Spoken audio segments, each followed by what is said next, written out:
சன்லேண்ட்ல சமைச்சா சக்தி தானா வரும். கொஞ்ச நாளா என் உலகமே என்ன சுத்தி நுழைங்கிட்டு இருக்கு. இந்தியாவிலே ஃபர்ஸ்ட் டைம் ஃளைட் விசிட் ஹெலிகாப்டர்லங்க. நம்ம Manju groups in blue spot 3.0 grand லான்ச்ல. தர்கா நிர்வாகி நான், எங்களுடைய பரம்பரை அங்கே இருக்கிறோம். எங்களுக்கும் தேவஸ்தானத்துக்குள்ள உடன்பாடு. இது எச் ராஜாவுக்கோ அர்ஜுன் சம்பத்துக்கோ வேற யாருக்குமே இதுக்கு சம்பந்தம் கிடையாது. நீங்க திருப்பரங்குன்ற தேவஸ்தான அதிகாரிகள்கிட்டயோ இல்ல அங்க இருக்கக்கூடிய அறங்காவலர்கள்ட்டயோ டைரக்டா பேசுனீங்க? எங்களுக்குள்ள கருத்து வேறுபாடு இல்லையே. திருப்பரங்குன்ற கோயிலுக்கும் நீங்களும் சுமூகமா இருக்கீங்க? சுமூகமா இருக்கோம். அங்குள்ள இந்துக்கள் நாங்களும் ஒன்னாதான் இருக்கிறோம். தர்காவை தாண்டி பின்னால்தான் காசி விஸ்வநாதர் கோயில் இருக்கு. அங்கே எங்கள் தர்கா வழியாக தான் அவங்க போகிறாங்க.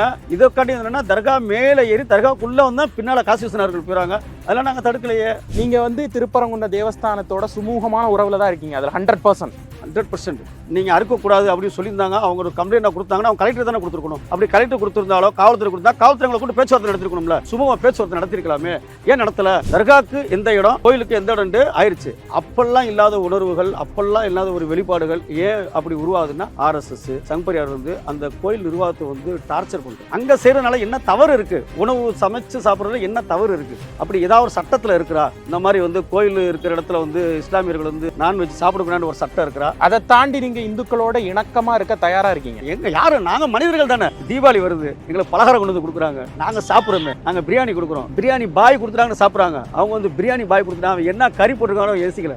அவங்க எங்களை தான் பார்த்தாங்க தவிர அந்த பிரியாணியை பார்க்கல. அப்போ மனிதராக தான் பார்த்துருக்காங்க, உணவை பார்க்கல. இல்லை இப்போ ஏன் உணவை திடீர்னு கிளப்பணும்? மதுரை திருப்பரங்குன்றம் சர்ச்சை உடைய ஒரு பாகமாக நம்ம வந்து இன்னைக்கு சிக்கந்தர் பாதுஷா தர்காவுடைய செயலாளர் ஆரிஃப் கான் அவர்களை வந்து சந்திக்க வந்திருக்கோம். அவர்கிட்ட பேசலாம். இஸ்லாமிய தரப்பு வாதங்கள் என்னென்ன, அவங்க வைக்கக்கூடிய வாதம் என்ன இந்த விஷயத்துல அப்படிங்கிறத நம்ம கேட்டு தெரிஞ்சுக்கலாம். வணக்கம் ஐயா. வணக்கம். ஐயா, இப்போ சிக்கந்தர் பாதுஷா தர்கா, இப்போ இந்த சிக்கந்தர் பாதுஷா தர்கா திருப்பரங்குன்றம் மலையில உங்க நினைவு தெரிஞ்சு அதனுடைய வரலாறு என்ன? எத்தனை வருஷமா அங்க இருக்கு? அதாவது வரலாறு வந்து அந்த தர்கா மேலேயே பார்த்தீங்கன்னா கல்வெட்டில் வந்து தர்காக்குள்ளே போகும்போது ஒரு கல்வெட்டு உள்ளே இருக்கும். 1805 கிட்டத்தட்ட 830 ஆண்டுகள் அங்கே தர்கா இருக்கிறதா சொல்லி நம்மளுக்கு விவரம் தெரிஞ்சிருந்து. எனக்கு வந்து வயசு வந்து 52. அங்கே இருக்கிறது தெரியும். அதோடைய வரலாறுகள்லாம் வந்து எங்களுக்கு தெரியும். இது எப்படி எங்களுக்கு தெரியும்னு கேட்டிங்கன்னா 1920 லண்டன் ப்ரீ கவுன்சில்னு சொல்லி ஒரு ஜட்ஜ்மெண்ட் இருக்குங்க இல்லையா? அந்த ஜட்ஜ்மெண்ட்டில் பார்த்திங்கன்னா எங்கள் தாத்தாவுடைய அப்பா தான் வந்து அந்த ஜட்ஜ்மெண்ட்டில் அப்பீல் ஆகிருக்காரு. அவர் பேர் வந்து அலிகான் சாஹிபு. அவர் தான் அப்பீல் ஆகிருக்காரு. அதனால வந்து அந்த வாரிசுன்றனால, அந்த குடும்ப வாரிசுனால எனக்கு அதோடைய வரலாறுலாம் எனக்கு தெரியும். அதன் அடிப்படையில் பார்த்திங்கன்னா அங்கே வந்து 830 வருஷமாக வந்து அங்கே தர்கா இருக்குது. அங்கே வந்து இஸ்லாமியர்கள் தாண்டி இந்து கிறிஸ்டின், மெயினாக வந்து இந்து முஸ்லீம் அப்படின்றது அங்கே ஒரு ஒற்றுமையான ஒரு வாழ்ந்துக்கின்ற ஊர். அங்கே அந்த பழமை வாய்ந்த தர்காவில் வந்து மலையில் வந்து ஒரு பல டூரிஸ்ட் பிளேஸுகள், வெளியூர்களிலிருந்து கேரளா, மதுரை, பக்கத்து மாநிலங்களிலிருந்து, அண்டை மாநிலங்களிலிருந்து வரக்கூடிய யாத்திரைகள் அதிகம் அங்கே. அதில் சில பேர் ஆரம்பத்தில் பார்த்திங்கன்னா நிறைய வேண்டுதல் பண்ணியிருப்பாங்க. இரவில் வந்து தங்கியிருப்பாங்க. அதாவது இந்த பேய் பிடிச்சிருக்கு, இந்த பில்லி சூனியன் சொல்லி இதெல்லாம் எடுக்கிறதுக்குலாம் அங்கே தங்கி 6 மாதம் 1 வருஷம் தங்கிலாம் இருந்திருக்காங்க. அதில் வந்து பார்த்திங்கன்னா நிறையா அந்த முத்துன்ற ஒருத்தர் இருந்திருக்கிறாரு. அதுக்கு முன்னால் வந்து நிறையா இந்துஸ் தான் இருக்கிறாங்க. அப்படியெல்லாம் இங்கே வந்து ஒரு பிரிவினை இல்லாத இருந்த இடத்துல ஒரு பிரிவினையை உண்டாக்கணும் அப்படின்ற ஒரு சூழ்ச்சியில் வந்து இங்கே வந்து ஒரு சதித்திட்டம் திட்டி இங்கே வந்து ஒரு இந்த தர்காவை இதை வந்து ஒரு விஸ்வரூபம் எடுத்து அரசியலை கொண்டு போகணும் அப்படின்னு 1994 ஒரு புரட்சி, ஒரு விஸ்வரூபத்தை எடுக்கிறாங்க. எப்படின்னா இது வந்து கந்தர்மலை, இங்கே வந்து நாங்கள் வந்து கார்த்திகை தீபம் ஏற்றுவோம் அப்படின்னு சொல்லி ஒரு பொருளை வந்து கிளப்புறாங்க. அன்னைக்கு இருந்த இன்னைக்கு மதுரையுடைய MP தோழர் வெங்கடேசன் சொல்லுவாங்க.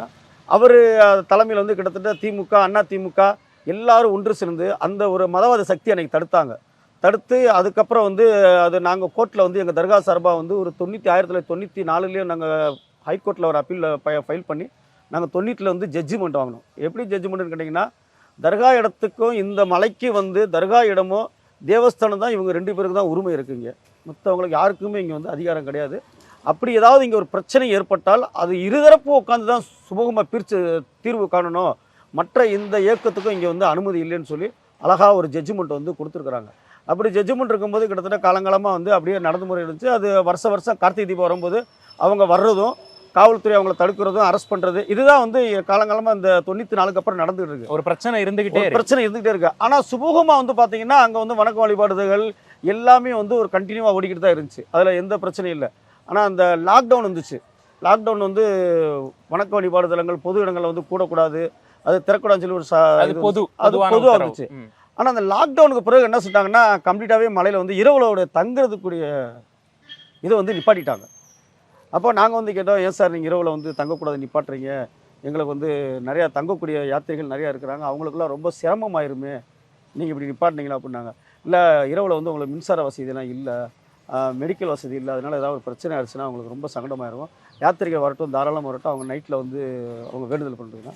இல்லை சார் நாங்கள் எவ்வளோ போகிறோன்னா போலீஸ் வந்து எங்களை வந்து அதாவது என்ன சொல்லிட்டாங்கன்னா, இங்கே என்னடா ஏதாவது ஒரு பொறுப்பு எடுத்துக்கிறா நீங்கள் பொறுப்பு எடுத்து எழுதி கொடுக்குறாங்க. அப்போ எங்களை வந்து இன்றைக்கி காலகட்டத்தில் பொறுப்பு எழுதி ஏதாவது ஒன்று பண்ணிவிட்டு எங்கள் மேலே பழி போட்டாங்கன்னா, ஏதாவது அசம்பாவிதம் நடந்தால் நீங்கள் தான் பொறுப்புனா அப்போ நாங்கள் அதை எப்படி இது பண்ணுறது அப்படின்னு சொல்லி காவல்துறை பாதுகாக்கணும்னு சொல்லி தெளிவாக கொடுத்துட்றாங்க. அப்போ அதோட நாங்கள் வந்து என்ன செய்கிறாங்க, அப்படியே அது ஒரு சில போலீஸ் அண்டர்ஸ்டாண்டிங்கில் விட்டுருவாங்க, ஒரு சில பேர் வந்து கம்பல்சரியாக இல்லை இறங்குங்கன்னு சொல்லுவாங்க. இது இப்படியே போயிட்டு திடீர்னு 6 மணிக்கு மேலே போகக்கூடாது அப்படின்னு ஒரு சட்டத்தை. இதுக்கெல்லாம் வந்து பார்த்தீங்கன்னா எதுக்குமே ரெக்கார்டிக்கலாக கிடையாது, எழுத்து புரியமான ஆதாரம் ஆர்டர் எதுவுமே கிடையாது. 6 மணிக்கு மேலே போகக்கூடாதுன்னாங்க. அப்போ நாங்கள் ஏன் சார் 6 மணிக்கு மேலே போகக்கூடாது அப்படின்னா, இல்லை மேலே மின்சாரம் இல்லை அது இல்லை இப்படி தான் தடுத்தாங்க. அப்போ இதில் எங்களுக்கு என்ன வந்து பெரிய மைனஸ்ன்னு கேட்டிங்கன்னா, 6 மணிக்கு மேலே போகக்கூடாதுன்னு சொன்னால் அங்கே வந்து தொழுகை பள்ளி இருக்குது, மேலே தர்கா பக்கத்தில் வந்து தொழுகை பள்ளிவாசல் இருக்குது. அந்த தொழுகை பள்ளிவாசல் வந்து 6 மணிக்கு மேலே தொழுகக்கூடாதுன்னு சொன்னால் இரவு தொழுகை கட்டாயிருக்கு. இப்போ பார்த்தீங்கன்னா அந்த மகரிப் தொழுகைன்னு சொல்லுவாங்க, அது வந்து 6:30 மணிக்கு வரும். அப்போ 6 மணிக்கு மேலே போனால் அங்கே அந்த தொழுகை கட்டாயிருது.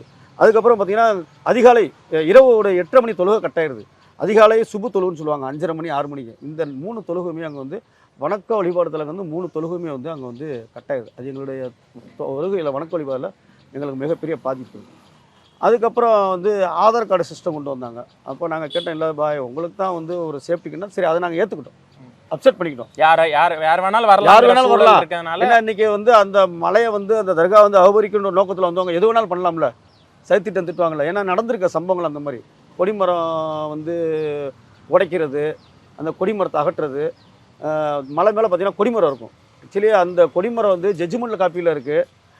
எப்படி இருக்குதுன்னு கேட்டிங்கன்னா, ஜட்ஜ்மெண்ட் காப்பியில் எல்லாமே காப்பியில் எப்படி இருக்குன்னு கேட்டிங்கன்னா, மலை அடிவாரத்திலிருந்து நெல்லித்தோப்பு வரைக்கும் தர்காவுக்கும் அந்த கோயிலுக்கும் அறங்காலத்துறைன்னு சொல்லுவாங்க, இருவருக்கும் சமம். நெல்லித்தோப்புடைய ஸ்பாட் வந்து தர்காவுக்கு சொந்தமான இடமும், நெல்லித்தோப்புலேருந்து ரைட் சைடு போகக்கூடிய படிக்கட்டு ஸ்டெப்பு தர்கா அண்டு ஃப்ளாக் ஸ்டாப்புன்னு தெளிவாக இருக்குது. Flag all the Muhammad property அப்படின்னு சொல்லி அந்த ஜட்ஜ்மெண்ட்டில் தெளிவாக இருக்குது. அது நிறையா அப்பீல் போயிருக்காங்க. அந்த ஜட்ஜ்மெண்ட்லாம் வந்து நிறையா வந்து அப்பீல்லாம் அவங்க தோத்துட்டாங்க. இப்போ இந்த பிரச்சனைக்குரிய ஒரு இடம் அப்படின்னு எங்கேருந்து ஆரம்பிக்கணும், இந்த கந்தூரி விழா நடத்துறது இது முன்னாடியே நடத்துறீங்களா? இது காலங்காலமாக நடந்துகிட்டு இருக்கு.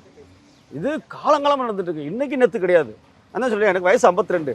என் பிள்ளைகளுக்கு வந்து 2024-5 என் குழந்தை வந்து எனக்கு வந்து 2003 ஒரு பொம்பளை பிள்ளை பிறகுது, 2005 பையன் பிறகு. 2 பேருக்குமே 2007 நான் அங்கே வந்து கந்திரி கொடுத்துருக்கேன். என்னைய விடுங்களேன், நான் நிர்வாகியாக கூட இருக்கிற வச்சுருக்கேன் பரம்பரை. நிறையா இந்துக்கள் முஸ்லீம்கள் வந்து அங்கேருந்து இந்த கந்திரியில் தொழிலாகவே பார்த்துருக்காங்க. எப்படின்னு கேட்டிங்கன்னா, இங்கே வந்து இந்த ஆடை தூக்கிட்டு போகிறது, சமை தூக்கிட்டு போகிறது, அந்த அரிசி பருப்பு அவங்களுடைய கூட்டு போகிறது செம்மையாகவே தூக்கிட்டு அதில் நிறையா வாழ்வாதாரம், அதில் வருமானம் சம்பாதிச்சவங்க நிறையா இருக்கிறாங்க. அதெல்லாம் நிறையா நடந்திருக்கு. அதில் அந்த நான் முஸ்லீம்ஸ்னு கிடையாது, இந்துக்கள் வந்து வேண்டுதல் பண்ணுவாங்க, வயிற்று வலி, என் குழந்தைக்கு குழந்தை பிறக்கலை, திருமண மகளை, இவங்கெல்லாம் வேண்டுதல் பண்ணி ஆடை அறுத்து அங்கே உள்ளவங்களுக்கெல்லாம் வந்து உணவு பரிமாறுவாங்க. இது ஆண்டாண்டு கணக்கு. இது நடக்கலைன்னு சொன்னால் அங்கே வந்து சமையல் அறைன்னு ஒன்று இருக்குது, சமைக்கிற அறை இருக்குது, அந்த மண்ணை பரிசோதனை பண்ணட்டும். அதுக்கப்புறம் சமைக்கிற பாத்திரங்கள் அங்கே இருக்குது, சமைச்சு சாப்பிடக்கூடிய இடம்னு ஒன்று இருக்குது, டைனிங் ஹால்னு சொல்லி அந்த ஆடை அறுக்கக்கூடிய இடம்னு ஒன்று இருக்குது. இவ்வளவு இல்லைன்னா அது எப்படி? இது வந்து திருப்பரங்குன்ற சரௌண்டிங்கில் இருக்க மக்கள் எல்லாருக்குமே தெரியுமா? எல்லாருக்கும் தெரியும், அவங்களுக்கு எல்லாருக்கும் தெரியும். அதான் சொன்னல, அவங்கெல்லாம் நிறையா வந்து இப்போ என்ன சொல்கிறாங்கன்னா, இவ்வளோ நாள் ஆண்டாண்டு நடந்தது, இது எதுக்கு தேவையில்லாத பிரச்சனைகள் அப்படின்னு சொல்கிறாங்க. இது ஏன் இந்த பிரச்சனை உருவாச்சுன்னு எங்களுக்கு இது வரைக்கும் தெரியல. என்ன அப்படின்னா, அங்கே திருப்பரங்குன்றத்தில் முருகர் கோயில் இருக்குது. இப்போ முருகர் கோயில் இருக்கப்ப மேலே வந்து ஆடை அறுக்க போகிறேன்னு சொல்லிட்டு அந்த முதுகில் தூக்கிட்டு சுமந்த நபருடைய அந்த காணொலி தான் எங்களை புண்படுத்திருச்சு அப்படின்றாங்க. அது ஒரு மத உணர்வாளராக நம்மளும் அதை புரிஞ்சுக்கணும்ல. அது ஆக்சுவலி அது என்ன ஏன் நடந்துச்சுன்னு கேட்டிங்கன்னா, கந்திரியை நிப்பாட்டுறாங்க. அதாவது ஒரு ராஜபாளையத்துலேருந்து ஒரு குடும்பம் வந்து வருது டிசம்பர் 25. அது எப்படி பர்சனலாக கொடுக்க அவங்க வருஷம் வர்றவங்க, வருஷம் வர்றவங்க. அந்த பையனோட பேரே சிக்கந்தரா. ஓகே. அவருக்கு குழந்தை இல்லைன்னு சொல்லி கிட்டத்தட்ட 20 வருஷமாக அவர் வர்றாராம். அந்த பையனுக்கு நேர்த்திக்கடன் செலுத்திருக்காண்டி டிசம்பர் 25ஆம் தேதி அவர் மலைக்கு போகிறாரு. அவரை வந்து கீழே காவல்துறை கீழே பாதுகாப்பில் இருந்தவங்க வந்து தடுக்கிறாங்க. அவங்க தடுத்துமே அங்கே உள்ள எங்கள் லோக்கல் உள்ள நிர்வாகிகள் அங்கே போய் கேட்டிருக்காங்க, ஏன் தடுக்கணும், எல்லா ஆர்டர் உங்களுக்கு நீங்கள் போகக்கூடாதுன்னு சொல்லி ஆர்டர் இருக்குது, அப்படி போகிறேன்னு சொன்னோடனே அவங்க வந்து அப்புறம் கன்சல்ட் பண்ணாங்க. அப்புறம் நாங்கள் ஸ்பாட்டுக்கு போயிட்டோம். சார் ஏன் சார் நீங்கள் தடுக்கிறீங்க அப்படின்னா, இல்லை பா அங்கே மேலே வந்து கந்திரியெல்லாம் செய்யக்கூடாது, புதுசாக நீங்கள் எதுவும் செய்யாதீங்க அப்படின்னா. சார் புதுசாக செய்யக்கூடாது, நீங்கள் தான் இப்போ புதுசாக சொல்கிறீங்க, இது ஆண்டாண்டு காலமாக நடந்துட்டு இருக்கு, அப்படி செய்யக்கூடாதுன்றதா உங்களுக்கு உத்தரவு தான் நீங்கள் கொடுங்க. நாங்கள் போய் சார் உத்தரவு காப்பி கொடுங்கன்னா உங்கள் கடைசி வரைக்கும் உத்தரவு காப்பி கொடுக்கலன்னா நாங்கள் வந்து அதை வந்து எங்கள் நேற்றுக்கிட்ட நாங்கள் செலுத்த தான் செய்யணும். அன்றைக்கி அப்படியே ஒரு பரபரப்பாயிருச்சு. பரபரப்பானவங்களாம் வந்து அங்கேருந்து அரெஸ்ட் பண்ணாங்க. அதில் நாங்கள் எங்களை அரெஸ்ட் பண்ணலை. அரசாக சொன்னாங்க, நாங்கள் எது சார் அரெஸ்ட் பண்ணுறோம், நாங்கள் ஜனநாயக முறையில் வந்து எங்களுடைய உரிமையை கேட்டதுக்கு நாங்கள் குரல் கொடுத்தாக்க நாங்கள் அரெஸ்ட் ஆகணுமா அப்படின்னு சொல்லி நாங்கள் அரெஸ்ட் ஆகலாம். ஒரு 10 பேர் அரெஸ்ட் ஆனாங்க. அந்த ராஜபாளையத்துலேருந்து வந்தவங்க முதற்கொண்டு அரெஸ்ட் ஆகிருக்காங்க. ஒரு வெளியூர்லேருந்து அவங்க வந்திருக்கிறாங்க நேர்த்திக்கடன் செலுத்த. அவங்கெல்லாம் பாவம் இப்படிலாம் போனாங்கன்னா அடுத்து அந்த இடத்துக்கு எப்படி வருவாங்க, பயந்து வரமாட்டாங்க. நேர்த்திக்கடன் செலுத்த எப்படி வருவாங்க. இன்றைக்கி அது அந்த இடம் எப்படி ஆயிடுச்சுன்னு சொன்னீங்கன்னா, வரக்கூடிய நபர்கள்லாம் வந்து ஒரு அச்சுறுத்தலுக்கு ஆகிப்போச்சுப்போம். நம்ம போனாங்க ஒரு பிரச்சனை இருக்கோ, நாளைக்கு நம்மளை கூப்பிடுவாங்களோ அப்படின்னு. அந்த நபர் வந்து போனதுக்கப்புறம் நாங்கள் என்ன செஞ்சோம்னா, அதுக்கப்புறம் தான் 25ஆம் தேதிக்கு அப்புறம் முறையாக வந்து காவல்துறை இப்படி நடந்துக்கணும்னு சொல்லி நாங்கள் மாவட்ட ஆட்சியர்கிட்ட போய் நாங்கள் வந்து ஒரு கடிதம் கொடுத்தோம். ஆண்டாண்டு காலமாக வந்து இப்படி நடந்துக்கிட்டு இருக்குது, இதை வந்து தடுக்கிறாங்க, இதை வந்து விசாரித்து நீங்கள் எங்களுக்கு உத்தரவு கொடுங்க அப்படின்னு சொன்னப்போ நாங்கள் உடைய ரெக்கார்டுகள்லாம் கொடுத்தோம். ஜட்ஜ்மெண்ட் காப்பி எல்லாமே அவங்க காமிச்சோமே, உங்கள்கிட்ட ஆதாரம் எல்லாமே இருக்குது, நீங்கள் கண்டிப்பாக போங்க, நான் ஒரு ஆடியோ இன்றைக்கி போடுறேன், அந்த ஆடியோவில் உங்களுக்கு தீர்வு கிடச்சுன்னு சொன்னோம். அந்த இடத்துல அன்னைக்கு நாங்கள் போனது வந்து எங்கள் தர்கா சார்பாகவும் போனோம். அனைத்து அரசியல் கட்சி, கம்யூனிஸ்ட்டு, விடுதலை சிறுத்தை, மனிதநேய மக்கள் கட்சி, மதுரை முஸ்லீம் ஐக்கிய ஜமாத், இந்திய யூனியன் முஸ்லீம் லீக்கு, இப்படி எல்லாம் சேர்ந்து சமூக ஆர்வலர்கள் எல்லாம் சேர்ந்து அன்றைக்கி கலெக்டர் ஆஃபீஸில் ஒரு 75 பேர் இருக்கும் போனோம். கிட்டத்தட்ட 25 பேர் உள்ளே அலோவ் பண்ணாங்க. நாங்கள் அவங்கள்ட்ட சொன்னோம், நீங்கள் உங்களோட நியாயம் இருக்குது, நீங்கள் போங்க ஆடியோவில் அட்டன் பண்ணுங்கள், உங்களுக்கு கண்டிப்பாக ஒரு தீர்வு கிடைக்குனாங்க. ஆனால் ஆடியோவில் வந்து நாங்கள் ஆடியோ விசாரணையில் எங்கள் தரப்பில் வந்து அனைத்து ஆவணங்களும் செலுத்தப்பட்டோம். அவங்க கேட்கக்கூடிய அனைத்து ஆவணங்களும் காமிச்சோம். அந்த ஆடியோ அதை பார்த்தாரு. அறங்காவலத்துறையோட ரெக்கார்டு கேட்டார், அவங்க ரெக்கார்டு இல்லை. அவர் சொன்ன ஒரே வார்த்தை என்னென்னா, நீங்கள் வந்து இது வந்து அதிகமான பெரும்பான்மை இருக்கிற மக்களை நீங்கள் பாருங்கள் அப்படின்னு ஒரு வார்த்தையை வந்து அதிகாரி வந்து விட்டுட்டார். அது பெரிய அங்கே சலசலப்பாகி போச்சு. சலசலப்பா நாங்கள் உங்களுடைய வாதங்கள் வந்து ஒரு சைடாக இருக்குன்னு சொல்லி நாங்கள் அந்த வாதத்தில் வந்து வெளியே வந்துட்டோம். அதாவது ஆடியோங்கிறது சமரச பேச்சுன்னு சொல்லுவாங்க. அப்போ சமரச பேச்சுக்கு இருதரப்பையும் அழைச்சி இருதரப்பு சமாதானம் ஆனால் மட்டும்தான் அதுக்கு தீர்வு காண முடியும். ஆனால் அன்றைக்கி இருதரப்புமே வந்து அவங்க சமாதானம் காணாமல் நாங்கள் வெளிநடப்பு செஞ்சதை வந்து அவங்க வந்து இருதரப்பு ஆவணங்களும் நாங்கள் சரிபார்க்கப்பட்டோம், அதில் ஆவணங்களை ஒப்படைக்கல, அதனால் நீங்கள் நீதிமன்றம் போங்க அப்படின்னு சொல்லி டிசம்பர் 31 தான் போடுறாங்க. ஆனால் அந்த பிரச்சனை டிசம்பர் 25 ஸ்டார்ட் ஆயிடுச்சு. டிசம்பர் 25 ஸ்டார்ட் ஆகி எல்லா வலைதளங்களையும் எல்லாம் வந்து ஒரு ஸ்ப்ரிட் ஆயிடுச்சு. அப்போ 25-35 கிட்டத்தட்ட இடையில 6 நாள் இருந்தது. இது அரசாங்கம் அன்றைக்கி நினச்சிருந்தால், இந்த கலெக்டரோ அந்த அரசாங்கமோ இது என்னடா வேறு மாதிரி போகுதுன்னு சொல்லி அன்றைக்கி ஒரு தீர்வு காண்டிருந்தால் இன்றைக்கி தமிழ்நாடு ஃபுல்லாக ஒரு பெரிய ஒரு சென்சிட்டிவ் ஆகிருக்காது. ஏற்கனவே இங்கே ஒரு நெருப்பு கனண்டுக்கிட்டு இருக்கு. அப்படிங்கிறப்ப எம்பி நவாஸ்கனி அவர்களுடைய இந்த வருகை, அது சம்பந்தப்பட்ட சர்ச்சை, இது எரியிறத்தில எண்ணெய் ஊற்றுற மாதிரி ஆயிடுச்சு அப்படின்னு சொல்லிட்டு நிறைய பேர் விமர்சிக்கிறாங்களே, அதை குறித்து உங்களுடைய பார்வை என்ன? அதாவது நீங்கள் ஒரு கேள்வி கேட்டீங்க, நீங்கள் ஆடு தோலில் போட்டு போனது தான் அங்கே வந்து எங்களால் வந்து சமாளிக்க முடியல. ஆக்சுவலி அந்த நிகழ்வு நடந்ததுக்கு காரணம் என்னன்னு கேட்டிங்கன்னா, இந்த மாதிரி வந்து காலங்காலமாக நடந்த நிகழ்வை வந்து தடுத்து நிறுத்த உடனே வந்து நாங்கள் வந்து மாவட்ட ஆட்சியர்கிட்ட வந்து கடிதம் கொடுத்துருக்கோம். மதுரை போலீஸ் கமிஷனர்கிட்ட வந்து நாங்கள் வந்து கடிதம் கொடுத்துருக்கோம். அதுக்கு இடப்பட்டியில் எந்த தீர்வும் வராதனால தான் நாங்கள் வந்து என்ன செஞ்சோம்னா, நாங்கள் வந்து ஏற்கனவே ஒரு ஆர்ப்பாட்டம் பண்ணோம். இந்த மாதிரி வந்து எங்களுடைய வணக்க வழிபாடுதல் எங்கள் உடவுகளில் வந்து யாரும் வந்து தலையிடக்கூடாது, இது எங்களுடைய உரிமை அப்படின்றப்ப அதில் நிறையா கிட்டத்தட்ட ஆயிரக்கணக்கான மக்கள் கூடப்பட்டாங்க. கிட்டத்தட்ட 484 பெண்கள் உட்பட வந்து கைது செய்யப்பட்டாங்க. கைது செஞ்சோமே நாங்கள் அதிலலாம் வந்து யாருமே கையெழுத்து போடலை. என்னன்னா, எதுக்கு எங்கள் கைது செஞ்சுருக்கீங்க, எங்களோட உரிமையை கேட்டதுக்குன்னு அன்றைக்கி மாலை வந்து எங்களை விடுவிக்கப்பட்டாங்க. அதுக்கப்புறம் முறையாக வந்து நாங்கள் வந்து எங்களுடைய வணக்க வழிபாடு நீங்கள் சொல்லுங்க, இல்லை நாங்கள் அது தடை இருக்குது அப்படின்னப்போ, அப்போ நீங்கள் தடை இருக்குன்னா நாங்கள் வந்து மதுரையில் முஸ்லீம்கள் சேர்ந்து நாங்கள் கந்திரி விழான்னு நடத்துவோம் அப்படின்னு சொல்லி, இது பிரச்சனை உருவானதான் அந்த ஆடு பிரச்சனை வந்து தோலில் தூக்கி போடுவோம். இல்லைன்னா அது அப்படியே விட்டுருந்தாங்கன்னா போயிருக்கும். அதனால தான் வந்து ஆடு தோல் பட்டியலில் கொண்டு போனாங்க. அதே மாதிரி பார்த்தீங்கன்னா, நீங்கள் வந்து எம்பி நவாஸ்கனி சொல்கிறீங்க. நவாஸ்கனி வந்து நீங்கள் ஒரு சைடு எம்பியாக பார்க்குறத காட்டி எம்பியாக பார்க்காதீங்க. அவர் வந்து ஒரு பொதுமக்களுக்குன்னா எம்பி. ஆனால் அவர் வந்து வக்புடைய சேர்மன். அந்த தர்கா பள்ளியாஸ் வந்து வக்பை சார்ந்திருக்கு. வக்பு வாரியத்தை சேர்ந்தது 164 ஜிஎஸ்டி 164. வக்புடைய சேர்மனுக்கு நாங்கள் வந்து வக்புடைய சேர்மனுக்கும் இதோடைய தகவலை நாங்கள் கொடுத்தோம். அதன் அடிப்படையில் ஒரு ஆய்வு செய்ய வந்தார். ஏன் ஆய்வு செய்ய வந்தார்னா, அந்த நிகழ்வுக்கு ஒரு 4 நாளைக்கு முன்னால் வக்போடைய ஆய்வாளர் வந்து அங்கே ஆய்வுக்கு வந்திருக்கிறார். ஆய்வுக்கு வரும்போது அவர் வக்போடைய ஆய்வாளர் இல்லைன்னு தெரியாமையே வந்து அவங்க வந்து ஆதார் கார்டு சில விஷயங்களை கேட்கும்போது அவர் சில கொஸ்டின் கேட்டார். அதுக்கு முரண்பாடாக இருந்ததுமே அது சேர்மன்ட்ட சொல்லியிருக்காரு. அதில் தான் சேர்மன் வந்து அங்கே வந்து ஆய்வு செய்ய வந்திருக்கிறாரு. அவர் ஆய்வு செய்ய வந்து அவர் வந்து மேலே கூட போகலை. ஆனால் அவர் அங்கே வர்றதுக்கு முன்னாலேயே வந்து அவர் சொன்ன தகவல் என்னன்னா, நான் மதுரை மாணவருடைய கமிஷனரை பார்த்துட்டு தான் வந்தேன். அவர் என்ன சொன்னார்னா, இப்போதைக்கு வந்து ஆடு கோழி வெட்டுறதுக்கு தான் வந்து தடை போட்டிருக்கு, உணவுக்கெல்லாம் தடை இல்லைன்னு சொல்லி அவர்கிட்ட வந்து அவர் சொல்லியிருக்காரு. அவர் அங்கே வந்து ஆய்வாளர்கிட்ட வந்து அவர் கேட்குறாரு, உணவுக்கு எதுவும் தடை இருக்கா அப்படின்னு கேட்குறாரு. ஆமாம் சார், அவர் தடை இருக்குது அப்படின்னு சொல்லி அவர் சொன்னார். ஏன்னா நான் வந்து கமிஷனர்கிட்ட கேட்டேன், அவர் தடை இல்லைன்னு சொல்கிறாரு, நீங்கள் தடை இருக்குன்றீங்க, உங்கள் 2 பேருக்குள்ளேயே உடன்பாடு இல்லாமல் இருக்கு, ஆர்டர் காப்பி ஒரு முரண்பாடாகவே இருக்குது, வாய்மொழி சரி நான் வந்து நான் பேசுகிற இடத்துல பேசிக்கிறேன் அப்படின்னு சொல்லிட்டு அவர் காரில் ஏற போனார். அப்போ ஆய்வாளர் தான் சொன்னார், நீங்கள் வேணால் போய் சாப்பிடுங்க சார், உணவுக்கு வந்து பிரச்சனை இல்லை. அப்போ அவர் கேட்டார், சரி உணவு பிரச்சனை மேலே உள்ளவங்களாம் எப்படி உணவு சாப்பிடுவாங்க, இங்கேருந்து 3-4 கிலோமீட்டர் மலைக்கு தர்காவுக்கு போகணும், அப்போ மலையேறி போகும்போது மூச்சு வாங்கும், பசிக்கும், அவங்களாம் என்ன சாப்பிடுவாங்க, மேலே உள்ளவங்க என்ன சாப்பிடுவாங்க அப்படின்னு சொன்னும்போது நீங்கள் வேணால் கொண்டு போங்கன்றப்போ உணவுக்கு உங்களுக்கு தடை இல்லைன்னா அவர்கிட்ட சொன்ன வார்த்தையை வச்சு என்ன சொன்னார்னா, அவர் வந்து அவங்க வந்தவங்க அவர் கூட வந்தவங்க தான், ஆதரவாளர்னு கூட சொல்ல முடியாது, நீங்கள் வேணால் உணவு கொண்டு போங்க, எதுவும் தடுக்கிறாங்களான்னு பார்ப்போம், தடுத்தாங்கன்னா நம்ம என்னென்னு பேசுவோம்னு சொல்கிறது தான் ஒரு சிம்பிள் லாஜிக் தான். அவங்க உணவு கொண்டு போயிருக்காங்க, தடுக்கலை. அப்போ உணவு கொண்டு போய் கீழே கொட்ட முடியாதுல்ல, சாப்பிட தானே செய்வாங்க. ஆனால் அது வெளியே வந்து அது எரியிறத்தில எண்ணெய் ஊற்றுற மாதிரி. அதாவது இது வந்து இப்போ எப்படின்னு கேட்டிங்கன்னா, இந்த இப்போ எச் ராஜா வந்து பேட்டி கொடுத்தாரு, 1931 ஜட்ஜ்மெண்ட் இருக்குது அதன் பிரகாரம் அப்படின்னா, நாங்கள் என்ன சொல்கிறோம்னா, இது வந்து தர்கா நிர்வாகி நான், எங்களுடைய பரம்பரை அங்கே இருக்கிறோம், எங்களுக்கும் தேவஸ்தானத்துக்குள்ள உடன்பாடு, இது எச் ராஜாவுக்கோ அர்ஜுன் சம்பத்துக்கோ வேறு யாருக்குமே இதுக்கு சம்மந்தம் கிடையாது. நீங்கள் திருப்பரங்குன்றம் தேவஸ்தானம் இவ்வளோதான். திருப்பரங்குன்றம் ஜமாத்தோ நீங்கள் திருப்பரங்குன்றம் தேவஸ்தான அதிகாரிகள்கிட்டயோ இல்லை அங்கே இருக்கக்கூடிய அறங்காவலர்கள்ட்டையோ டைரெக்டாக பேசுனீங்க? எங்களுக்குள்ள கருத்து வேறுபாடு இல்லையே. அவங்க என்ன சொல்கிறாங்க? அவங்களுக்கு நாங்கள் இது வரைக்கும் கரெக்டாக தான் இருக்கோம். என்ன திருப்பரங்குன்றம் கோயிலுக்கும் நீங்களும் சுமூகமாக இருக்கீங்க? சுமூகமாக இருக்கோம். அங்கே உள்ள இந்துக்கள் நாங்களும் ஒன்றா தான் இருக்கிறோம். தர்காவை தாண்டி பின்னால் தான் காசி விஸ்வநாதர் கோயில் இருக்குது, அங்கே எங்கள் தர்கா வழியாக தான் அவங்க போகிறாங்க. இதற்காண்டி என்னென்னா, தர்கா மேலே ஏறி தர்காவுக்குள்ளே வந்தால் பின்னால் காசி விஸ்வநாதர்கள் போயிறாங்க. அதெல்லாம் நாங்கள் தடுக்கலையே, நாங்கள் தடுக்கலை, எங்களுக்கு தடுக்கலை, எங்களை தடுக்கக்கூடிய அவசியம் இல்லை. என்னென்னா நாங்கள் அப்படி இருக்கிறோம், இந்து முஸ்லீம் ஒற்றுமையாக இருக்கிறோம். இதை தேவையில்லாமல் வந்து எச் ராஜா அர்ஜுன் சம்பத் இப்படி ஆளுங்க வந்து எங்கள் உள்ள வந்து அவங்க கூட இன்னைக்கு தான் வருவாங்க, அவங்க தலைவர்கள், அவங்களுக்கு என்ன நடக்குன்னு தெரியாது, கீழே உள்ள வந்து மாவட்ட செயலர் சொல்கிறத அவங்க கேட்பாங்க. அப்போ நாங்கள் என்ன சொல்கிறோன்னா, இந்து முஸ்லீம் ஒற்றுமையாக இருக்கிற இடத்துல இந்து முன்னணி ஆர்எஸ்எஸ் இந்து மக்கள் கட்சிக்கெல்லாம் இங்கே என்ன வேலை? எங்களுடைய பாயிண்ட் அதுதான். நாங்கள் மாமன் மச்சனாக அண்ணன் தம்பினாக உறவுகளாக வாழ்ந்துருக்கிற இடத்துல இவங்க ஏன் வர்றாங்க?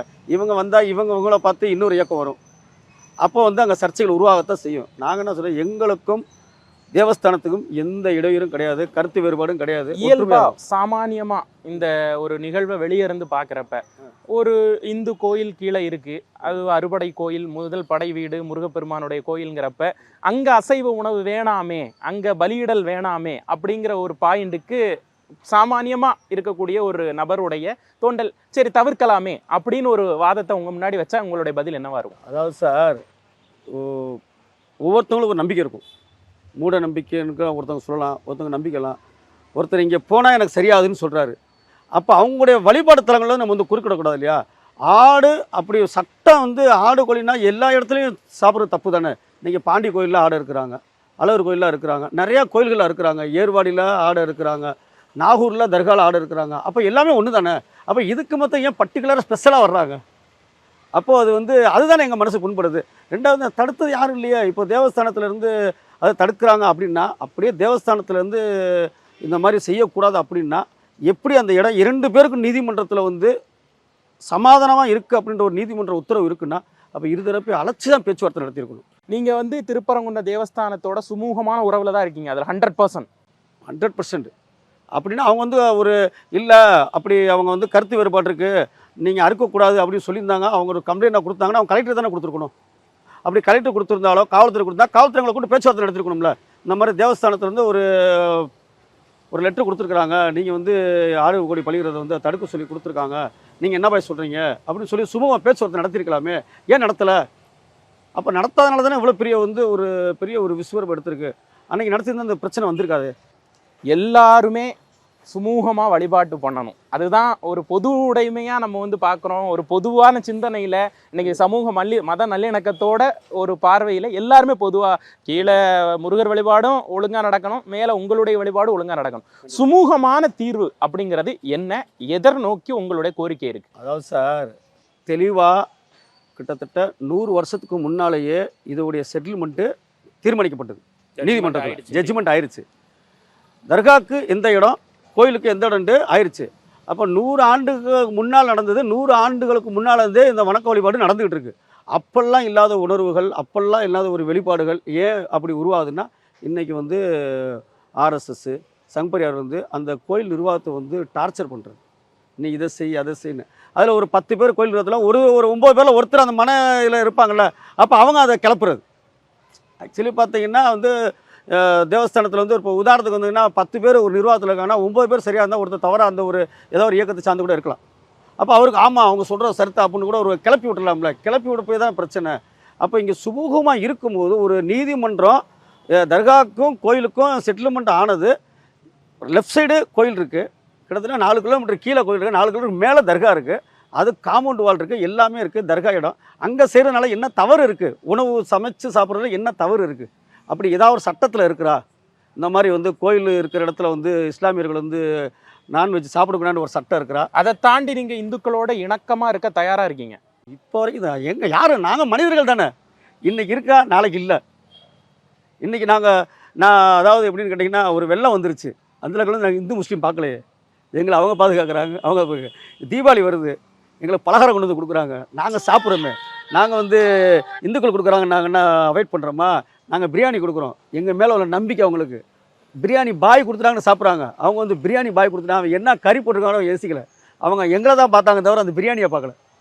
அப்போ மனிதனாக தான் பார்த்துருக்காங்க, உணவை பார்க்கல. இல்லை இப்போ ஏன் உணவை திடீர்னு கிளப்பணும்? தர்கா நிர்வாகியாக இந்த விஷயத்துல அரசு தலையிட்டு என்ன பண்ணணும்னு நினைக்கிறீங்க? ஏன்னா இது மதுரையை மட்டும் பதட்டமாக்கல, இன்னைக்கு 144 தடை உத்தரவு போடுற அளவுக்கு இங்க பிரச்சனை வந்து உருவெடுத்து நிக்குது. நாளைக்கு இது வேற மாதிரியான ஒரு துன்பியல் சம்பவங்களுக்கு கொண்டு போய் விட்டுறக்கூடாது. அதனால அரசு என்ன நடவடிக்கை எடுக்கணும்னு நினைக்கிறேன்? அரசு என்ன நடவடிக்கை எடுக்கணும்னு கேட்டிங்கன்னா, இந்த பிரச்சனை வந்து இவ்வளோ ஒரு பூகாம்பரமாக போயிருக்காது. இவ்வளோ பிரச்சனைகள்னா 25ஆம் தேதி நடக்கிறப்போ எல்லா செய்திலையும் வர்றப்போ அன்றைக்கே மாவட்ட ஆட்சியாரோ அரசு வந்து என்ன இது கொண்டு போயிட்டு இருக்கு, இதை உடனே கவனம் செலுத்தி அது தீர்வு காணுங்க அப்படின்னா, இன்றைக்கி டிசம்பர் 25 ஜனவரி பிப்ரவரி 4 வந்துருச்சு. இன்றைக்கி கிட்டத்தட்ட ஒரு மாதத்துக்கு 35 நாட்கள் மேலே தாண்டிடுச்சு. 35 நாளாக வந்து அரசாங்கத்துக்கு தெரியாமல் இருக்குமா? தெரிஞ்சிருக்கு. அப்போ 25ஆம் தேதி நடந்துக்குன்னா 26ஆம் தேதி 27ஆம் தேதி நாங்கள் கலெக்டர் மனு கொடுக்குறோம். அது இமீடியட்லி ஒரு அரசாங்கத்துக்கு அவங்க தெரிவிச்சிருப்பாங்க, இது நடந்துருக்கு, இதை உடனே ஸ்லோ பண்ணுங்க, அது ஒரு தீர்வு காணுங்கன்னு சொல்லியிருந்தா இன்றைக்கி வந்து பெரிய விசுறுவம் எடுத்திருக்காது. அது அவங்க என்னன்னா எல்லா பேருமே இது என்னென்னா இது எல்லா கட்சியாக இருக்கட்டும் அரசியலை பார்த்துட்டாங்க. எங்கே நம்மளுக்கு ஏதாவது தலையிட்டால் நம்மளுக்கு வாக்கு சதவீதம் குறைஞ்சிருமோ என்னன்னு கேட்டிங்கன்னா, நடந்த சட்டமன்ற தேர்தல் வந்து அனைத்து இஸ்லாமியர்களும் ஒன்று சேர்ந்து திமுகவுக்கு வளர்ச்சி கழிச்சிருக்காங்க. ஏன்னா சங்பரியார் ஆட்சி வந்துடக்கூடாதுன்னு. இப்போ அந்த மாதிரி ஒரு ட்ரெண்ட் எடுத்தால் நம்ம முஸ்லீமுக்கு சப்போர்ட்டாக இந்துக்கள் ஓட்டு பாதிச்சிருமோ, இல்லை இந்துக்களுக்கு ஆதரவு பஸ்னா முஸ்லீம் ஓட்டு பாதிச்சிருமா அப்படின்ற மனநிலை இருக்கிறாங்க தவிர அவங்கவுங்க வந்து அவங்களுடைய அதிகாரத்தை பயன்படுத்துறாங்க. இன்னொரு பார்வை எடுக்கலாமே, இப்போ சட்ட ஒழுங்கு பிரச்சனை, ஸ்டேட் பீஸ் அப்படிங்கிறது ரொம்ப முக்கியம் இல்லையா? தடல் புடலா நம்ம இதுல ஒரு முடிவெடுக்க போய் அதுல ஏதாவது தப்பு நிகழ்ந்துருச்சுன்னா தடல் புடல் முடிவெடுக்க அவசியம் இல்லையே. நீதிமன்றம் சொல்லியிருக்கா, அவங்க இடம் சொல்லி அவங்க இடத்துல அவங்க என்ன பண்ணிட்டு போறாங்க. சார் என் வீடு நான் அதனால கொஞ்சம் அமைதியா பொறுமையா ஹேண்டில் பண்ணலான்னு அரசாங்கம் நினைக்குதோ, அது இன்னும் டீல் பண்ண போதான் இங்கே வந்து விசுறுப்பு எடுத்துக்கிட்டு. இதை வந்து இப்போ அவங்க டிலே ஆக இன்றைக்கி வந்து இந்த 4ஆம் தேதி நாங்கள் அனைவரும் சேர்ந்து நடத்தி விட்ருவாங்க. இன்றைக்கி காவல்துறைகள் இன்றைக்கி 4000 காவல்துறை குமிச்சிருக்கின்றாங்க. அவங்களுக்கும் குடும்பங்கள் பொண்டாட்டி பிள்ளைகள் எல்லாமே இருக்கிறாரு. கிட்டத்தட்ட ஒரு மாதமாக திருப்பன்ற விஷயத்தையே வச்சுருக்காங்க. அவங்களும் வந்து இது அரசாங்கம் திடீர்னு ஒரு முடிவு எடுத்துட்டா அவங்களும் வந்து மற்ற வேலைகளை பார்ப்பாங்கள்ல. இதுதான் ஒன்றும் கிடையாது. இல்லை தமிழக அரசாங்கத்துக்கு வந்து திருப்பன்றது தான் ஒரு விஷயம் கிடையாது. கிட்டத்தட்ட தமிழகத்தில் உள்ள எல்லா தர்காக்களும் எல்லா கோயிலும் எல்லா சர்ச்சுகளும் பாதுகாக்கணும், எல்லாருக்கும் ஒரு வணக்க வழிபாடுகிட்டு இருக்குது. அப்போ அனைவரும் சமமாக இருக்கிற இடத்துல வந்து திருப்பரன்றமே எல்லா காவல்துறையும் கவனம் செலுத்திக்கிட்டு எங்களுக்கு ரொம்ப கஷ்டமாக. நான் காவல்துறையிட்ட பேசும்போதே பாவம் சார், ஒரு மாதமாக நீங்கள் இப்படியே கிடக்குறீங்க, எங்களுக்கு பாவமாக இருக்குது, என்னவா செய்கிறது, நல்ல தீர்வு வரட்டும், நாங்கள் இறைவனை பிரார்த்திக்குன்னு காவல்துறை சொல்கிறாங்க. காவல்துறைங்கிறது நண்பராக நடக்கிறேன், அதெல்லாம் மாற்றுக்கிறதுலாம் கிடையாது. ஆனால் சில அதாவது நம்ம அனைத்து சொல்கிறது தானே, எல்லா அரசியலும் தப்பான அரசியல் கிடையாது, எல்லா காவல்துறையும் தப்பானவங்க கிடையாது, அவர் ஒரு சில பேர் இருப்பாங்க. நாங்கள் என்ன சொன்னால், இது வந்து அரசாங்கம் வந்து சரி இது இப்படியே போனால் பெரிய விசுறுப்பு தான் எடுக்கும். இன்றைக்கி தமிழ்நாடு பூரா பரவுனது, நாளைக்கு தேசிய நிர்வாகிகள் வருவாங்க, இது பெரிய விசுறுப்பு எடுத்துகிட்டு போகும். அதனால் வந்து தமிழக அரசு வந்து என்னென்னா, நீதிமன்றம் அவங்கவுங்க இடத்த அழகாக செட்டில்மெண்ட் பண்ணியிருக்கு.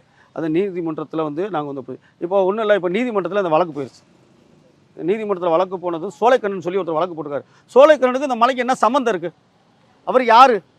அவர் டெய்லி போடுறாரு, முந்தானத்து கூட போடுறாரு. மேலே மலையில் உள்ள முருகன் கோயில் பக்தர் இடத்துல இந்த தண்ணி சுனை இருக்குது, அது ஆக்கிரமிப்பில் இருக்குது, அதை உடனே அகற்ற வேண்டும், மீட்க வேண்டும் சொல்ல. இவர் யார் சார்? தேவஸ்தானம் வரட்டும், நாங்கள் சொல்லட்டும், அது ஆக்கிரமிப்பா இல்லை யாருன்னு கோர்ட்டு தீர்மானிக்கட்டும். இவர் யார் இதில் வர்றதுக்கு? அப்போ இவர் டெய்லி ஒரு பேட்டி கொடுக்குறாரு, வலைதளங்களில் பரப்புறாரு, சமூக ஒற்றுமையை சீர்குலைக்கும் விதமாக அவர் டெய்லி ஒரு பேட்டியை கொடுக்குறாரு. இவங்க மேலே ஏன் நடவடிக்கை எடுக்கல காவல்துறை? இப்படி எடுக்காதனால தானே இப்படி பிரச்சனை போயிட்டே இருக்குது. இப்போ என்னைய கூப்பிட்டு கேட்டாங்கன்னா, நீ ஏன்பா பேட்டி கொடுத்தீங்க கேட்டால், நான் அந்த குடும்பத்தோட வாரிசு, அந்த தர்கா வழிபாடு வாரிசு நான் சொல்லி. இவர் யார்? சோழக்கண்ணே வழக்கு போட்டிருக்காரு, அதுக்கு 10 பேர் அப்பீல் ஆகிறாங்க. எதுக்கு இந்த வழக்கு? பொதுநல வழக்குனா யார் வேணாலும் போடலாமா? பொது சொத்துல தான் போடலாம். இது ஏற்கனவே கோர்ட்டு தீர்மானிக்கப்பட்ட சொத்து. நீதிமன்றத்தில் இங்கே இல்லை, கீ கோர்ட்லேருந்து மேல் கோர்ட்டு வரைக்கும் தீர்மானிக்கப்பட்ட சொத்தை இவங்க கோர்ட்டுக்கு போகிறாங்கன்னா அது நீதிமன்றத்தை அவமதிப்பு தான். அது செட்டில்மெண்ட்டில் அழகாக தீர்ப்பு சொன்னதுக்கப்புறம் இதை கோர்ட்டு போய் இது கோயில் இடம், இது இஸ்லாமிய இடம்னு சொல்லி கொண்டு போனால் அப்போ அது நீதிமன்ற அவமதிப்பு தானே. சுமூகமான தீர்வை எட்டி நாங்களுமே ஊடகமுக்கும் அதுக்கு ஒரு பங்கு இருக்குது. ஏன்னா இருதரப்பு வாதங்களையும் எடுத்து முன்வைத்து அதில் சுமூகமான தீர்வை எட்ட தான் நாங்களும் முயற்சிக்கிறோம். உங்களுக்கான அந்த நீதி அப்படிங்கிறது வந்து சட்ட போராட்டங்கள் இனி அடுத்தடுத்து நிகழ இருக்குது. அதில் பார்க்கலாம் என்ன மாதிரியான ஒரு தீர்வு வரப்போகுதுன்னு. ஒரு மத நல்லிணக்கத்தோடு எல்லாரும் சேர்ந்து வாழ்கிறதுக்கான ஒரு சுமூகமான ஒரு சமூகத்தை உருவாக்கணும் இல்லையா? அதாவது நான் இன்னொரு சத்தியம் சொல்ல மறந்துட்டேன். நீங்கள் நவாஸ் அவருடைய எம்பி எழுதி விஷயம் கேட்டீங்க, அவர் சேர்மனு. அதே மாதிரி வந்து அப்துல் சமத் வந்து அங்கே வந்து வந்தார். அவருமே வந்து சட்டமன்ற உறுப்பினர் தாண்டியும் அவரும் வக்புடைய உறுப்பினர். அவங்களுக்கு அது கட்டாயம் இருக்குது, கடமை இருக்குது. வக்பு சொத்துக்கு வந்து நாளைக்கு வந்து ஆயிடுச்சுன்னா அவங்க தானே பதில் சொல்லணும். அப்போ அவங்க ஆய்வு சொல்கிறதுல என்ன தப்பு இருக்குது? அது அரசாங்க பொறுப்பு இல்லையா? அரசாங்க பொறுப்பு இல்லையா? அப்போ அவங்க அரசு அதிகாரி தானே. அப்போ அவங்க வந்து பார்வையிட ரைட்ஸ் இருக்குல்ல. அவங்க கூட பார்வையிடக்குன்னா அப்போ நாங்கள் யார்கிட்ட போகிறது? நீதிமன்றம் போய் உத்தரவு வாங்கிட்டு வந்துட்டோம். அப்போ அரசாங்கத்துக்கு தான் போக முடியும். நாங்கள் கேட்குறது தமிழக அரசுக்கு, மாண்புமிகு தமிழக முதல்வர் ஸ்டாலின் அவர் கேட்குறது என்னென்னா, எல்லா வணக்க வழிபாடு எந்த மதத்திலையும் புண்படுத்தக்கூடாது. அது காலங்காலமாக நடந்துகிட்டு இருக்கிற ஒரு வணக்க வழிபாடை தடுக்கக்கூடாது. அது அரசு தலையிட்டு அது எந்த மக்களுக்கும் இடையக்கூடாது. அதே மாதிரி வந்து இந்த விஷயத்தில் அது யாராக இருந்தாலும் சரி, இந்துவாக இருந்தாலும் சரி, முஸ்லீமாக இருந்தாலும் சரி, பொதுமக்களாக சரி, அவங்க மேலே வந்து பொய் வழக்குகளை போடுறத அது வந்து அரசாங்கம் வந்து அது கண்டிப்பாக வந்து அதில் பார்வையாக இருக்கணும். ஏன்னா இப்போ நிறையா வந்து என்னென்னா, நீங்கள் இந்த வழக்கில் வந்து அவங்களுக்கு அந்த வழக்கில் நாங்கள் போட்டுருவோம், இந்த வழக்கில் இந்த இப்படி வந்து ஒரு அச்சுறுத்தலாம் நிறையா ஓடிக்கிட்டு இருக்குது. அதெல்லாம் நாங்கள் தமிழக அரசுக்கு சொல்கிறோம். ஏன்னா நாங்கள் வந்து உரிமைக்காண்டி தான் போராடுறோம். யாரும் இங்கே வந்து தப்பான ஆட்கள் கிடையாது. அது இந்துவார்கள் முஸ்லீம் அவங்களும். அதனால் வந்து பொதுமக்கள் ஒரு சைடு எங்களை வந்து ஜமாத் நிர்வாகிகளை பொதுமக்களாக பாருங்கள். நாங்கள் எந்த விஷயத்தில் பாதிக்கக்கூடாது, எங்களுடைய உரிமைகளை கேட்குறோம். அதே மாதிரி வந்து நாங்கள் வந்து முருகன் நாங்கள்லாம் வந்து இன்றைக்கி இந்த இயக்கங்கள் வந்தனால தான் நாங்கள்லாம் வந்து கோயிலுக்குள்ளே கூட போக முடியல. மதுரையில் மீனாட்சி அம்மன் கோயிலில், திருப்பரங்குன்றம் முருகன் கோயிலில், முருகன் கோயிலுக்குள்ள உள்ள கடைகள் பூராமே நாங்கள் இஸ்லாமியர்கள் வச்சுருந்த கடை. அப்படி ஒரு ஒற்றுமை அந்த இடம் தான். இந்த இயக்கங்களை வந்து தான் இஸ்லாமியர்களை கடை போடக்கூடாது. அந்த கோயிலில் போய் வழிபாடெல்லாம் பண்ணியிருக்கீங்க? அதெல்லாம் பண்ணி இதில் என்ன சார் இருக்குது? நாங்கள் இப்போ தான் பண்ணுறதில்ல. என்னன்னு கேட்டிங்கன்னா, போனால் தாடி வச்சு மீசை போனால் ஒரு பாரியா பக்கத்தில் இது இருக்குன்னு சொல்லி நாங்கள் போகிறதில்ல. ஆரம்ப காலத்தில் நாங்கள்லாம் போயிருக்கிறோம். ஏன்னா நாங்கள் தான் எல்லாம் ஒன்றா தானே நினைக்கிறோம் சார். அதாவது என் மனசு உங்கள் மனசு சரியாக இருந்தால் எல்லாமே சரி. கண் பார்வை தப்பாக போனால் தப்பு. ஒரு பெண்ணை வந்து போகும்போது சகோதரியாக பார்த்தோம்னா அது சகோதரி, அதை தப்பான பார்வை பார்த்தா அது தப்பு. அந்த மாதிரி பார்வை நாங்கள் வந்து அது யாராக இருக்கணும். உங்களை வந்து இப்போ என்ன நீங்கள் பேட்டி கேட்குறீங்க, நீங்கள் யாருன்னு எனக்கு தெரியாது, நான் யாருன்னு உங்களுக்கு தெரியாது, நீங்கள் எந்த ரூபத்தில் வந்திருக்கீங்கன்னு எனக்கு தெரியாது. உங்கள் மேலே ஒரு நம்பிக்கை, என் மேலே நீங்கள் நம்பிக்கையில் வந்திருக்கீங்க. நாங்கள் கேட்ட கேள்விக்கு உங்களை பதில் சொல்கிறேன். நான் வந்து இவர் யாரோ எவரோ உங்களை நான் 1000 கொஸ்டின் கேட்டேன்னு வைங்களேன், உங்களை நான் தப்பாக நினச்சிட்டேன். அப்போ இதுக்கு தீர்வு வராது. அப்படி தான் நாங்கள் நினைக்கிறோம். எல்லாமே ஒன்றா நினைக்கிறோம். சமத்துவமாக வாழணும், சமுதாயம் ஒற்றுமையாக இருக்கணும், மத நல்லிணக்கமாக இருக்கணும். இதை வந்து யாரும் வந்து அந்நியர்கள் உள்ளே வந்து தடுத்துடக்கூடாது. அந்நியர்கள் ப்ளஸ் வந்து மதவாத சக்திகள் உள்ளே வந்து இதை தடுக்கக்கூடாது. அது வந்து காவல்துறை கொஞ்சம் இப்போ கவனம் எடுத்துருக்கிறாங்க. இது கூடுதல் எடுத்து தமிழக அரசு வந்து இதுக்கு சுமூகமான தீர்வு, அதாவது தீர்வு கண்டுன்னு சொல்லி இன்னும் காலந்தாமதம் பண்ணிட்டு போனாக்கா அப்புறம் இன்னும் இந்த போராட்டங்கள் வந்து எப்படி போகணும்னு தெரியாது. இப்போ நாங்கள் வந்து ஆக்சுவலி பார்த்தீங்கன்னா நாங்கள் எங்களுக்காண்டி நாங்கள் போராடணும். நாங்கள் வந்து எப்படி போராடணும்னா, எங்களோட வணக்க வழிபாடு வந்து நீங்கள் குறுக்கிடுறீங்க, எங்கள் குடும்பம் சொல்லி போராடுறோம். ஆனால் இது வேறு மாதிரி வந்து இந்த மாதிரி இந்து இயக்கங்களை வந்து கையில் எடுத்து அது போராட்ட வடிவம் மாத்திரமே நாங்கள் நிப்பாட்டிக்கிட்டோம். ஏன்னா அது வேறு மாதிரி போயிடக்கூடாது. இறைவன் இருக்கிறான், சட்டம் இருக்குது, தமிழக அரசு இருக்குது, எங்களுக்கு பாதுகாப்பு கொடுக்கும். இறைவன் மேலே நம்பிக்கை வச்சுருக்கோம், அரசாங்கத்து மேலே நம்பிக்கை வச்சுருக்கோம், நீதித்துறை மேலே நம்பிக்கை வச்சுருக்கோம். முக்கியமாக எங்களை பாதுகாக்கக்கூடிய தமிழக அரசும் காவல்துறை மேலே நம்பிக்கை வச்சுருக்கோம். எல்லாத்தையும் தாண்டி மேலே இருக்க இறைவன் மேலே நம்பிக்கை வச்சுருக்கோம். யார் மனதும் புண்படக்கூடாது. எங்களுடைய வணக்க வழிபாடுலேருந்து எங்களுடைய இறை நம்பிக்கை வந்து வீண் போயிடக்கூடாது. நாங்கள் வந்து தொழுகிறோம், நோன்பு வைக்கிறோம், எங்களுடைய வழக்கு வழிபாடுகள் வந்து தடுக்கக்கூடாது. ஏன்னா நிறைய வெளியூர் மக்கள் வந்து அவங்க வந்து திருமணமாகலை, வயிற்று வலி, கால் வலின்னு சொல்லி நேர்த்திக்கணும்னு சொல்கிறாங்க. அவங்கெல்லாம் வந்து எவ்வளோ மனசு புண்படுவாங்க. அவங்களோட நம்பிக்கையில் வந்து வீண் பெறக்கூடாது. இன்றைக்கி எல்லாம் எங்கிட்ட தான் கேட்குறாங்க, இவெல்லாம் ஆண்டாண்டு காலம் நடந்துகிட்டு இருந்துச்சு, இது ஏன் கவர்மெண்ட்டுக்கு தெரியாதா, தமிழகத்துக்கு தெரியாதான்னு கேட்குறாங்க. இப்போ நாங்கள் நீங்கள் சொன்ன மாதிரி சொல்ல தெரியுமா, பிரச்சனை பெருசாக இருக்கக்கூடாதுன்னு அவங்க வந்து ஒரு சுமூகமாக தீர்வு காண்டுக்காண்டி எடுத்துக்கிட்டாங்கன்னு. நாங்கள் கிட்டத்தட்ட 3-4 ட்ரிப் மாவட்ட ஆட்சியில் சந்தித்தோம். அதாவது நாங்கள் வெறுமனையெல்லாம் போகலை, எங்கள்கிட்ட எல்லா ஆதாரமும் இருக்குது, நீதிமன்ற ஆதாரம் இருக்குது. அந்த கந்திரி நீங்கள் செய்கிறீங்க சரிங்களா, அது ஆடறதுக்குண்டான புகைப்படம் கிட்ட இருக்குது, பழசு சாப்பிட்ட புகைப்படம் இருக்குது, சமைச்சக்கூடிய எல்லா இடம் இருக்குது. எல்லா ஆவணங்களும் நாங்கள் வந்து கலெக்டர் ஒப்படைச்சிருக்கோம், நீதிமன்றத்தில் ஒப்படைச்சிருக்கோம், கலெக்டர் ஒப்படைச்சிருக்கோம். 3-4 முறை நாங்கள் வந்து பார்த்துருக்கோம். எல்லா அரசியல்வாதியும் பார்த்துருக்காங்க. எல்லாம் இன்றைக்கி எல்லா அரசியலும், அதாவது பிஜேபியை தவிர எல்லா அரசியல்வாதியும் கலெக்டர் சந்திச்சிருக்காங்க. இங்கே காலங்காலமாக நடந்துட்டு இருக்கிற அவங்களும் சொல்லியிருக்காங்க, நாங்கள் கண்டிப்பாக ஒரு சுமூகமான தீர்வு எடுக்கணும்னு சொல்லியிருக்காங்க. எடுங்க. எந்த அரசு அதிகாரி தப்பு செஞ்சாலும் அவங்க மேலே கண்டிப்பாக நடவடிக்கை எடுக்கணும். அதனால் வந்து எங்களுக்கு வந்து வந்ததுக்கு ரொம்ப சந்தோஷம். கண்டிப்பாக தமிழக அரசு இதில் கவனம் செலுத்தி ஒரு தீர்வு காணணும்னு நம்பிக்கை இருக்குது. சன்லேண்ட்ல சமைச்சா சக்தி தானா வரும்.